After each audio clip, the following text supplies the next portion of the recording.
Bonjour à tous, je m'appelle Tania Lompré.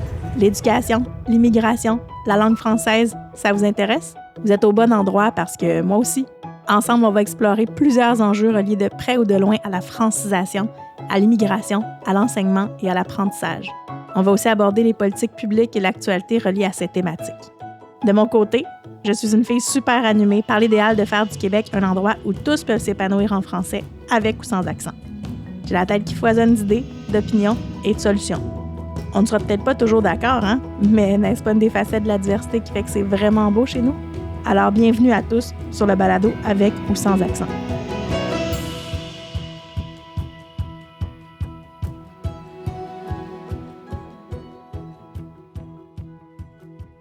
Bonjour tout le monde, bienvenue avec ou sans accent. Aujourd'hui, je reçois Agathe Tupoula-Kabola, orthophoniste, communicatrice, conférencière. Moi, je me demande souvent si Agathe dort, parce que si vous vous intéressez à l'orthophonie, à l'éducation, aux langues, vous la voyez partout depuis quelques années. Donc, elle s'intéresse vraiment aux troubles du langage, au bilinguisme, à la vulgarisation scientifique, et on va se parler de tout ça aujourd'hui. Je pense que vous allez vraiment être intéressés parce que vous allez voir que Agathe, elle a un parcours plus réactif. Je pense qu'elle est vraiment complémentaire avec les sujets qu'on aborde avec ou sans accent. Et vous allez voir qu'elle conjugue orthophonie, entrepreneuriat, beaucoup de formation aussi. Donc, bonjour Agathe. Bonjour Tania, merci de l'invitation. Puis je te rassure, je dors la nuit, j'en ai besoin. Donc, écoute, moi, je suis pas orthophoniste, mais je trouve que nos expertises se croisent, se rencontrent vraiment sur un terrain commun qui est celui de la langue, en fait. Communication, inclusion, éducation des enfants issus de la diversité, tout ça. Puis que cette rencontre des univers-là, je pense qu'elle m'enthousiasme aujourd'hui. Puis j'ai vraiment envie qu'on pense, en fait, à tout ça. Puis que, tu sais, dans la recherche, on sait de plus en plus que les enfants ou les adolescents qui vont apprendre le français, qui maîtrisent bien leur langue première, hein, plus ils vont la maîtriser, mieux ils vont faire de gains en français ou dans n'importe quelle autre langue qu'ils vont apprendre. Puis souvent, tu sais, je pense que ce type de discours-là, on l'entend pas souvent, ou tu sais, on entend encore des enseignants qui vont dire, par exemple, faut parler seulement français à l'école, mettez 25 sous, c'est une blague, là, mais tu sais, mettez 25 sous dans un ballon, puis après, si vous parlez une autre langue, tu sais, puis je pense qu'on perpétue un peu le mythe de, tu sais, qu'il faudrait abandonner la langue d'origine à la maison aussi. Complètement. Fait que oui, hein, j'ai vraiment envie qu'on en parle. Puis, tu sais, selon toi, comment ce mythe-là a encore la vie dure? Pourquoi Mais on entend toujours ça encore? T'as raison, Tania, c'est vrai que c'est un mythe qui a la vie dure. Puis je te dirais que c'est une des principales raisons pour lesquelles j'ai réédité mon livre là, sur le bilinguisme aux éditions de Chez Sainte-Justine. J'aurais souhaité ne pas avoir à le rééditer en me disant qu'une fois que le livre a été publié en 2016 pour la première fois, que la bonne nouvelle allait se répandre, que le bilinguisme, c'est un cadeau, que les langues sont pas en compétition l'une avec l'autre. Et c'est pas vrai qu'un enfant exposé à plusieurs langues en même temps va être confus ou ça va ralentir son apprentissage du français langue seconde, dans les cas, par exemple, des enfants allophones issus de l'immigration. Mais je crois que pourquoi ça a la vie dure, c'est basé sur une méconception ou une fausse croyance de cette métaphore spatiale du cerveau, comme si chaque langue occupait un espace distinct dans notre cerveau. Donc, automatiquement, en parlant plus de langues, l'espace alloué à chaque langue va être restreint, va être diminué par rapport à un enfant qui a tout son cerveau, entre guillemets, là, pour apprendre une langue. Ceci dit, ce qu'on sait avec la recherche, c'est que c'est pas vrai que les langues sont en compétition l'une contre l'autre. C'est pas comme ça que ça marche, l'organisation dans le cerveau. Puis au contraire, en fait, plus on connaît des langues, plus on a d'aptitude et une aisance ou une certaine facilité à apprendre d'autres langues. On sait aussi que les enfants qui ont gardé leur lien avec la langue d'origine, la langue d'origine, la langue première, elle agit comme un levier, comme une fondation pour apprendre la deuxième langue. Donc, c'est pas comme si l'enfant recommençait à parler depuis le début, là, comme Non, un c'est pas une nouveau-né. page blanche, l'enfant qui arrive, là. Exact. Il y a son parcours, puis il y a des acquis, puis il va pouvoir utiliser ses acquis linguistiques dans sa langue maternelle pour faire des liens, puis apprendre le français langue seconde. Oui, tout à fait. Puis c'est drôle que tu parles de ça parce que tu vois, ma mère, moi, elle est née en Italie. L'italien, c'est sa langue première à elle. Puis tu sais, moi, petite, là, je maîtrisais l'italien très facilement. Là, tu sais, je parlais avec ma mère en italien le matin. Puis quand je suis entrée à l'école, plein de gens qui ont dit à mes parents, il faut arrêter de lui parler en italien parce qu'elle sera pas bonne à l'école, elle comprendra pas. Tu sais, puis finalement, c'est un peu ce qui s'est passé. Puis maintenant, aujourd'hui, j'ai un peu honte de dire que j'ai un peu presque perdu au complet l'une de mes langues premières, tu sais, puis je pense qu'il y en avait vraiment des mythes. Maintenant, je pense qu'on est un peu au-delà de ça, mais on dirait que je trouve que c'est pas si vrai que ça. On a encore Mhm. des gens qui pensent ça. Tu sais, moi, j'ai encore des parents, tu sais, quand j'enseignais au primaire, qui me disaient, ah, ben, je vais écouter seulement la télé en français ou on va l'inscrire juste à des choses en français parce que, tu sais, il faut qu'il soit bon. Puis je leur disais, ben non, tu sais, plus vous allez perpétuer la langue, plus vous allez lui apprendre à lire, à écrire même. Tu sais, il y avait des Absolument. cours aussi d'apprentissage des langues d'origine, tu sais, des pélos dans Mais certains oui, CSS, tu sais, puis je me disais, ben, tu sais, il faut que les parents aussi, tu sais, au départ, se rendent compte que c'est aussi important. tellement. Puis je te dirais que le sentiment de honte là, dont tu viens de parler, je le vis aussi. C'est-à-dire que quand, par exemple, je vais au Congo, en République démocratique du Congo, qu'on appelle souvent la RDC, qui est le pays où mon père est né, puis que je suis amenée à devoir interagir avec les membres de ma famille du côté paternel, j'ai encore un fort complexe, là, je te dirais, de ne pas pouvoir parler le Chiluba, qui est la langue maternelle de mon père. Contrairement à toi, j'ai pas eu la chance, moi, de le maîtriser, même pas à un jeune âge. J'ai appris des bribes, des mots ici et là, des expressions, mais pas assez pour tenir une conversation. Mais c'est quelque chose que j'aurais voulu, que j'aurais souhaité, là, complètement. Ouais, tu sais, je pense qu'il faut que ça arrive à moins de petites Tania et moins de petites Agathe de Oui, pas pouvoir le faire. Tu sais, je pense qu'il faut continuer à contribuer, en fait, à l'épanouissement de toutes les langues du je suis tellement parcours des d'accord. enfants. Puis, tu sais, on dirait aussi que j'avais envie de te parler pour regarder aussi tous les parcours des enfants ou des ados qui arrivent souvent dans les classes d'accueil. Puis, j'ai l'impression que, tu sais, quand le français n'est pas toujours ben, encore installé, hein, quand le français n'est pas encore maîtrisé, on se rend compte que, tu sais, les enfants n'ont pas nécessairement droit toujours à des services, hein, ou, tu sais, par exemple, on C'est va vrai. leur dire, ben, tu sais, faut que tu continues avec ton enseignante en francisation, ça prend 5 à 7 ans à apprendre une langue de scolarisation, tu continues à apprendre, mais j'ai vraiment l'impression que, tu sais, il y a des éléments ou des enfants qui ont besoin de beaucoup plus, puis c'est que la langue, c'est pas toujours le problème, entre guillemets, tu sais. Mhm. Quand est-ce qu'on peut s'inquiéter, en fait, d'un enfant lorsqu'il est en train d'apprendre le français? Quels sont les autres types de facteurs qui pourraient ne pas avoir nécessairement rapport avec la langue, mais qui sont des problématiques autres qui auraient besoin, en fait, d'une orthopédagogue ou d'une orthophoniste? Oui.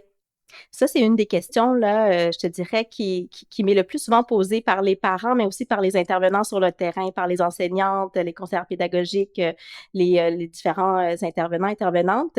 Mais ce que je dirais, c'est que c'est inutile d'attendre la fin d'une période de francisation pour intervenir quand on sait qu'un enfant a besoin d'aide puis qu'on a certains signaux d'alarme.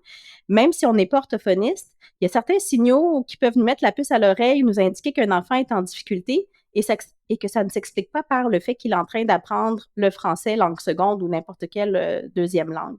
D'une part, un enfant qui présente des difficultés aussi dans sa langue maternelle et pas seulement dans la langue seconde. C'est-à-dire que quand on discute avec les parents ou les adultes significatifs dans la vie de l'enfant, on se rend compte que même pour ces personnes familières-là, ben c'est difficile de comprendre ce que nous dit l'enfant. Ou bien on nous exprime que dans la langue maternelle aussi, il va y avoir des erreurs dans la formulation des phrases, que parfois l'enfant semble chercher ses mots en conversation, par exemple, ou que même dans la langue maternelle, quand on donne des consignes, quand on pose des questions à la maison, mais c'est difficile pour l'enfant d'y répondre de manière élaborée. C'est difficile de raconter sa journée. Donc, un des indices, finalement, c'est, ben, est-ce que l'enfant a aussi des difficultés dans la première langue? Si la réponse est oui, ça, c'est un signal d'alarme. Un autre élément, c'est quand les difficultés qu'on observe chez l'enfant ne se limitent pas au volet expressif. C'est-à-dire que non seulement l'enfant a du mal à s'exprimer, mais en plus, on note des difficultés de compréhension qui sont souvent beaucoup plus subtiles que les difficultés à s'exprimer. Souvent, je te dirais par expérience que ça passe inaperçu parce que l'enfant peut très bien être fonctionnel en imitant ce que font ses camarades en classe. Il voit ce que font les autres, il va y aller par imitation. Hein. Les enfants apprennent beaucoup par observation, répétition, imitation. Donc, dès qu'on est dans la routine, dès qu'on est dans le connu, ça se passe bien. Mais dès qu'on donne des nouvelles consignes en classe, dès qu'on expose l'enfant à un nouveau contexte, à quelque chose qui est moins prévisible, qui est moins routinier, oups, on se rend compte que là, il n'arrive plus à suivre. Donc, les difficultés de compréhension, ça augmente le risque que l'enfant présente un trouble développemental du langage ou un trouble du langage associé à une autre condition médicales, là, par exemple, un diagnostic de TSA, trouble du spectre de l'autisme ou autre. Aussi, ben, un enfant qui a tardé à dire ses premiers mots, qui a tardé à exprimer des premières phrases. Tu sais, souvent, on s'attend à ce que l'enfant dise ses premiers mots autour de l'âge d'1 an, que déjà, il commence à combiner 2 mots autour de 18 mois à 2 ans. Puis à 3 ans, tu sais, un des repères que je donne les plus faciles à retenir, c'est autour de 3 ans, tu sais, un enfant devrait être compris par tout le monde, autant par OK. ses parents que par des inconnus qu'il côtoie moins dans le quotidien. Donc, si moi, les parents de l'élève, disons un élève de premier cycle, là, maternelle première ou deuxième année, puis ils me disent, bien, en bas âge, on avait du mal à le comprendre, il a commencé à parler beaucoup plus tard que les autres. Donc, encore aujourd'hui, il y a des difficultés de prononciation ou des difficultés à formuler des phrases. Ben, j'ai pas besoin d'attendre que l'enfant, ça fasse 5 à 7 ans qu'il apprenne le français pour me dire, oh non, il y a des signaux d'alarme qui méritent d'être investigués, même dans la langue maternelle. Donc, tout ça, c'est Parce que des j'ai indices. l'impression que c'est souvent ça, hein, tu sais, l'enfant est allophone, donc, tu sais, c'est probablement ça Oui, le problème, alors que dans le fond, c'est pas toujours ça, et c'est même exact. la problématique. Puis ces enfants-là ont droit d'avoir un accompagnement adéquat, tu sais, même s'ils sont Absolument. allophones. Donc, merci de nous avoir indiqué tout ça. Puis, tu nous parlais tantôt de bilinguisme aussi, puis justement, tu sais, le développement du langage pour la réussite scolaire. Puis, est-ce que tu vois des bénéfices justement d'être bilingue, trilingue, plurilingue chez les enfants dans le développement du langage ou dans la réussite scolaire? Oui. Ben, d'une part, ce qu'on sait, là, pas seulement moi, mais du point de vue de la recherche, c'est que les enfants qui apprennent plusieurs langues en bas âge tendent à avoir plus de facilité à apprendre à lire et à écrire une fois rendus à l'école. C'est des enfants aussi qui vont démontrer une meilleure attention sélective, une meilleure attention dirigée. Donc, ils vont avoir plus de facilité à trier les informations, puis porter leur concentration sur les éléments importants. Par exemple, on sait que l'habileté à discriminer la parole dans le bruit, par exemple, dans un environnement bruyant, ça demande à notre cerveau de trier l'information. C'est-à-dire, d'une part, on fait fi ou on fait abstraction de ce qui n'est pas important pour essayer de focuser sur le plus important. Mais le cerveau des personnes bilingues est plus apte ou habile à faire ça. On sait aussi qu'en général, les enfants exposés à plusieurs langues, ils vont saisir plus tôt les différentes règles de grammaire, capacité à résoudre des problèmes ou à innover, là, ce qu'on dit souvent en anglais think outside the box. Ça semble être plus développé là, quand on a un cerveau bilingue ou plurilingue. Puis, il y a aussi, je te dirais, un fort sentiment d'appartenance à la culture d'origine, puis aussi un sentiment développé de confiance en soi quand l'enfant connaît la langue de sa famille, de ses parents, de sa culture. Donc, ça contribue à l'identité de l'enfant aussi.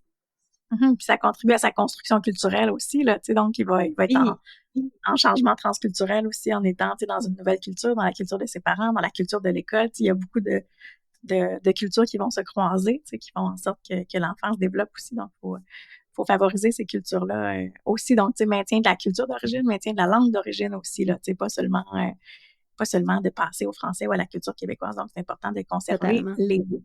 Tout à Mhm. fait. Puis, tu sais, si par exemple, un enseignant te demandait 3 conseils concrets à donner aux parents qui leur demandent là, comment soutenir un enfant ou un adolescent qui apprend le français, mais qui veut quand même maintenir sa langue d'origine, qu'est-ce que tu leur dirais? Mhm. Ben, d'une part, je dirais aux parents que d'abord, d'une part, je les féliciterais, je pense, d'avoir ce désir ou ce souci de transmettre leur langue à leur enfant en leur disant qu'ils s'apprêtent à embarquer dans un projet sur plusieurs années. C'est-à-dire, il faut vraiment être patient. C'est pas en quelques semaines ou quelques mois qu'on apprend une langue. Souvent, on a des attentes très élevées vis-à-vis des enfants. On va entendre que les enfants sont des éponges, que les enfants, ils apprennent tellement vite en étant dans le bain. Puis, donc, ça nous donne un peu cette espèce de sentiment de baguette magique, si on veut, ou comme si ça allait aller de soi. Mais non, c'est pas juste le fait d'être exposé à une langue qui va permettre à l'enfant de l'apprendre. Ça demande des efforts à long C'est pas juste terme. de l'osmose, là, tu sais, il apprend pas parce qu'il est Exact. là. Exactement. Puis je dirais aux parents de vraiment se déculpabiliser dans l'idée que parler dans plusieurs langues à l'enfant, ça va le mélanger. Des fois, j'ai vu des familles où on avait comme stratégie, ben, un parent, une langue. Donc, si mon enfant, par exemple, me parle dans la mauvaise langue, entre guillemets, ben, je vais faire comme si j'avais pas compris ou je vais le forcer en quelque sorte à utiliser une langue en particulier. Mais il faut pas que la communication soit forcée. Il faut qu'elle soit plaisante, il faut qu'elle soit agréable. Puis ce qu'on veut, c'est valoriser le désir de communiquer de l'enfant, peu importe la langue. Puis même si comme parents, par exemple, on ne maîtrise pas nous-mêmes le français à un haut niveau parce que c'est pas notre langue maternelle, on vient d'arriver au pays ou autre, ben on peut quand même valoriser une langue qu'on ne connaît pas. Donc, en se montrant intéressé, par exemple, à ce que l'enfant nous montre quand il revient de la garderie ou de l'école, qui nous montre qu'est-ce qu'il a appris, on peut se montrer intéressé, même si on ne parle pas encore la langue, puis qu'on est nous-mêmes comme parents en processus de francisation. Puis, on entend souvent le proverbe ou le dicton qui dit que ça prend un village pour élever un enfant. Puis ça, j'y crois profondément. Mais quand on est dans un environnement bilingue ou plurilingue, il faut encore plus de villages. C'est-à-dire qu'il faut un village dans la langue seconde qui va promouvoir, qui va valoriser la langue seconde, puis qui va donner à l'enfant des interactions sociales riches, variées dans cette langue-là. Puis, il faut aussi avoir un village dans la langue d'origine. Puis, on n'a pas toujours la chance d'avoir les membres de la famille proches de la maison ou ni même au pays avec nous dans certains cas. Donc, il faut trouver des stratégies, puis parfois, là, innover dans les stratégies qu'on va trouver pour continuer l'exposition linguistique à la langue d'origine auprès de l'enfant. Mais c'est important de déléguer, c'est-à-dire de ne pas porter soi ce mandat-là de transmettre une langue seulement sur ses épaules, mais vraiment de demander à d'autres personnes significatives ou d'en trouver, si on n'en a pas dans notre réseau, dans notre famille, qui vont assurer cette fonction-là avec nous, parce que c'est pas réaliste d'être la seule personne qui transmette la langue à un enfant. Non, par exemple, de garder des contacts avec les grands-parents ou des membres de la famille avec les technologies ou des choses comme ça, c'est d'avoir accès quand même à la culture en écoutant peut-être des émissions de télévision dans la culture d'origine, la langue d'origine, des chansons, des comptines, vraiment de continuer avec du matériel qu'on peut trouver, mais aussi avec des vraies personnes, là, si on peut être actif dans la communauté, par exemple, la communauté camerounaise ou la communauté italienne,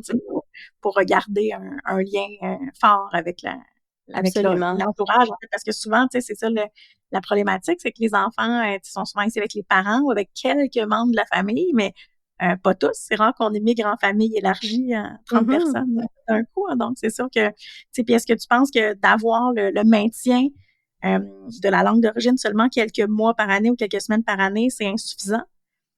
Ben, par exemple, un enfant en vacances, là, tous les étés. Ben, en fait, ce que la recherche nous dit, c'est qu'il faut avoir une exposition suffisante, prolongée et soutenue. Donc, il faut qu'elle soit soutenue dans le temps. Si j'envoie, par exemple, un enfant francophone dans un camp de jour en anglais pendant l'été, puis en me disant que c'est comme ça qu'il va l'apprendre, ben c'est sûr que le bain linguistique estival va énormément aider. Mais s'il n'y a pas d'efforts qui sont mis de l'avant le reste de l'année, s'il n'y a pas d'opportunité de pratiquer, d'utiliser la langue aussi, ben c'est un peu perdu, là. C'est-à-dire que c'est pas comme si l'enfant devrait réapprendre à zéro l'été prochain, mais il y a quand même beaucoup d'acquis qui vont se perdre à défaut d'avoir été sollicités le reste de l'année.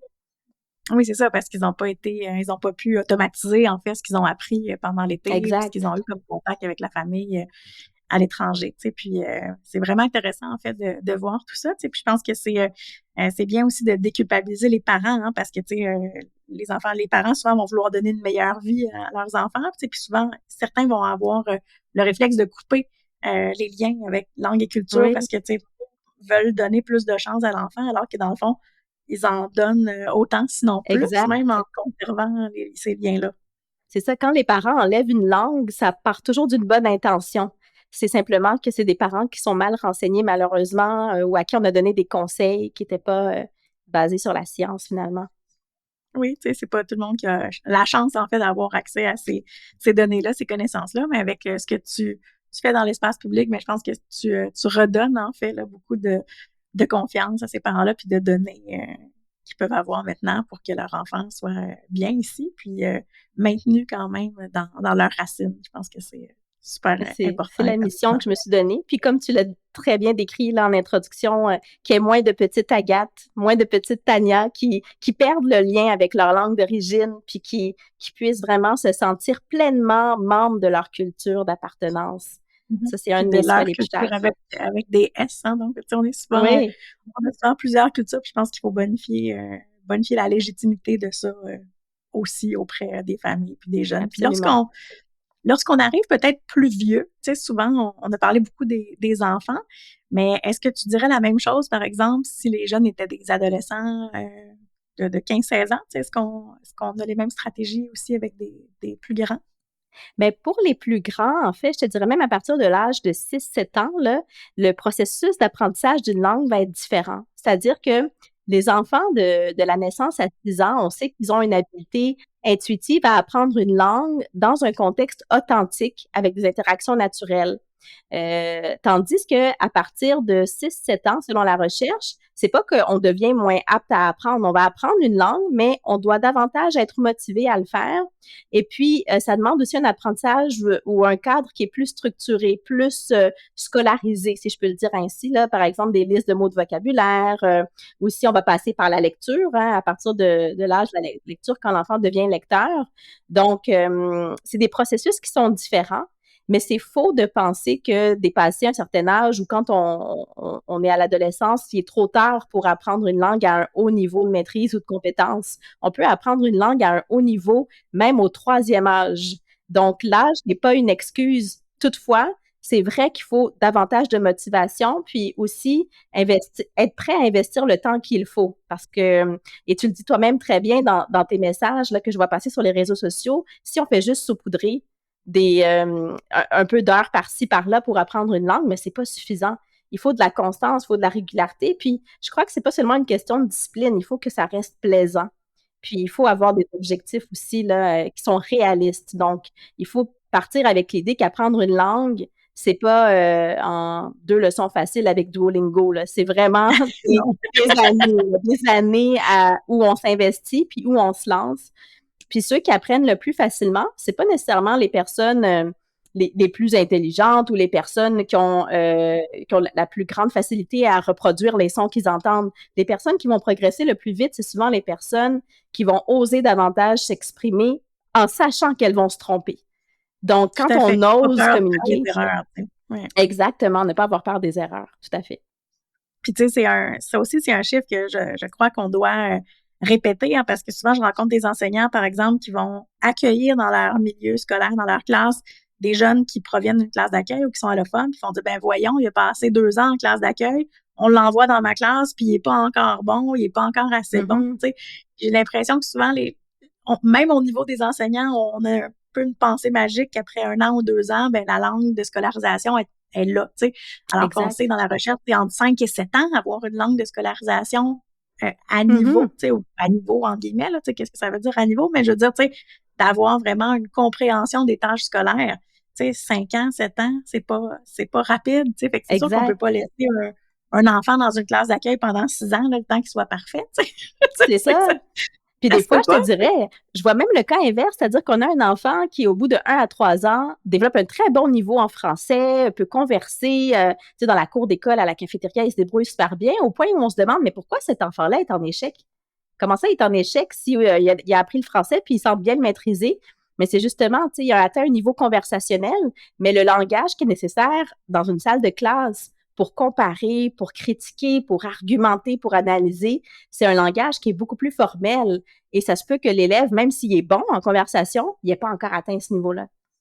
Oui, c'est pour ça que, tu sais, que les enseignants en ILSS vont utiliser des paliers. Tu sais, un palier 1, Ouais. c'est un enfant qui est débutant, puis un palier 5, ben, c'est un enfant qui est presque aussi fonctionnel qu'un enfant francophone, tu sais, mais qui le devient, en fait. Là, une fois qu'il maîtrise la langue, il devient aussi francophone aussi. C'est une identité Oui, de plus. Mais tu sais, c'est pas un parcours qui est linéaire. Hein. C'est pas tous les enfants à qui on va dire, ben, tu sais, 5 mois, 6 mois, il est assez bon, 2 ans, il est assez bon. Tu sais, je veux dire, chacun part de facteurs différents. Tu sais, quelqu'un qui arrive du Cameroun, par exemple, qui a déjà été exposé au français, ben évidemment, le niveau oral va probablement se placer beaucoup plus facilement qu'un enfant, par exemple, qui arrive de Turquie, qui n'a pas eu jamais de contact avec le français, ni en lecture, ni en exact. écriture, ni à l'oral. Tu sais, fait qu'il faut prendre un enfant où il est, puis l'amener le plus loin possible. Mais évidemment, c'est pas, ils n'auront pas personne le même niveau, le même parcours ou le même temps d'apprentissage. Là.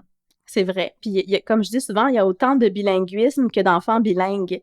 Et c'est ce qui fait que c'est impossible d'établir une norme qui serait valide pour toutes les personnes bilingues ou en apprentissage d'une langue seconde. Des fois, on me demande, mais ça prend combien de temps à l'enfant pour qu'il soit aussi compétent en français que l'enfant pour qui c'est la langue maternelle, ben il n'y a pas de chiffre magique, ça dépend de tellement de facteurs.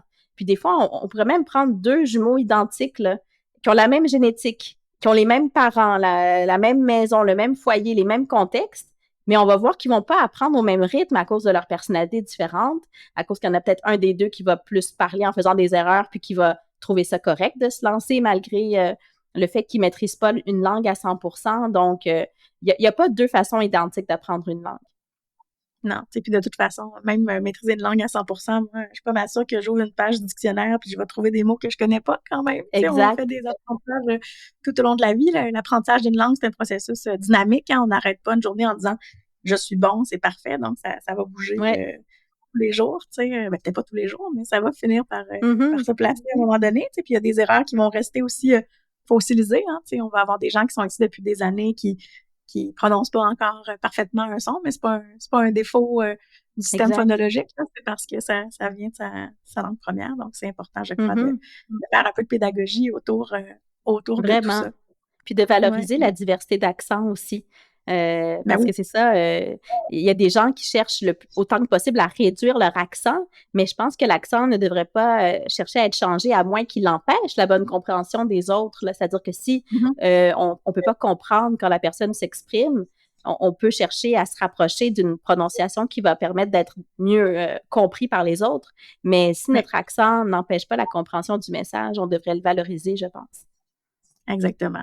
Moi, on pense exactement pareil. Hein. Donc, ben, merci beaucoup, Agathe, pour notre échange. J'ai vraiment beaucoup aimé ça. Est-ce qu'il y a un dernier Merci mot à toi. que tu voudrais dire à nos auditeurs ou aux enseignants qui nous écoutent par rapport, euh, par rapport à ton Ben, expertise? moi, j'aimerais les féliciter pour leur patience, pour leur persévérance, pour leur désir de transmettre une langue. Puis j'aimerais qu'ils gardent en tête que c'est pas juste une langue avec des mots et une grammaire qu'ils transmettent à leur enfant. C'est vraiment un legs familial, un legs culturel. C'est un trésor caché qui va peut-être, si en tout cas on le souhaite, se transmettre de génération en génération. Ben, merci beaucoup, Agathe, d'avoir été avec nous aujourd'hui. Merci, Tania. Merci. À bientôt. À bientôt.